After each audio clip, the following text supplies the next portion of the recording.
सावधान व्हा, कारण तुम्ही बनावट पनीर खाताय का असा सवाल आता उपस्थित होतोय।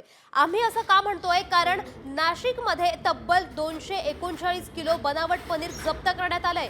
सातपूर परिसरात अन्न आणि औषध प्रशासनानं मोठी कारवाई केली आहे। विक्रीसाठी आलेलं हे बनावट पनीर जवळपास 48,000 किमतीचं होतं। ऐन सणासुदीच्या पार्श्वभूमीवर बनावट पनीर मार्केटमध्ये येऊ शकतं आणि त्यामुळे ग्राहकांनो तुम्ही सावध राहून खरेदी करा।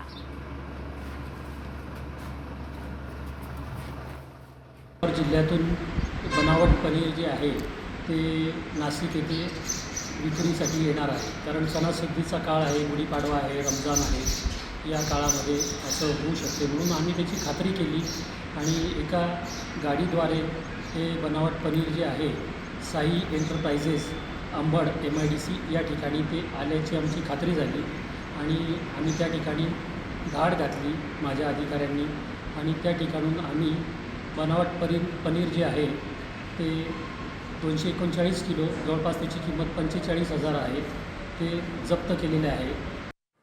तर आता नकली पनीर कसं ओळखायचं पाहूयात ग्राफिक्सच्या माध्यमातून। तर जे असली पनीर असतं ते मऊ एकसमान आणि थोडं लवचिक असतं, तर नकली पनीर खडबडीत आणि रबरासारखं असतं। तर जे असली पनीर असतं ते रंग त्याचे नैसर्गिक असतं, नैसर्गिक पांढरा रंग असतो, किंचित पिवळसर सुद्धा असतो।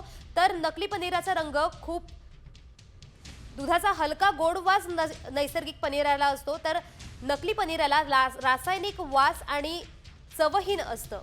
तर असली पनीर पाण्यामध्ये टाकल्यास हळूहळू मऊ होतं, नकली पनीर पटकन विरघळेल किंवा तुकडे होऊ शकतात। असली पनीर तव्यावर ठेवल्यास हळूहळू वितळतं आणि त्याचा दुधाचा वास येतो, तर नकली पनीर प्लास्टिक सारखं वितळतं आणि त्याचा जळल्याचा वास येतो।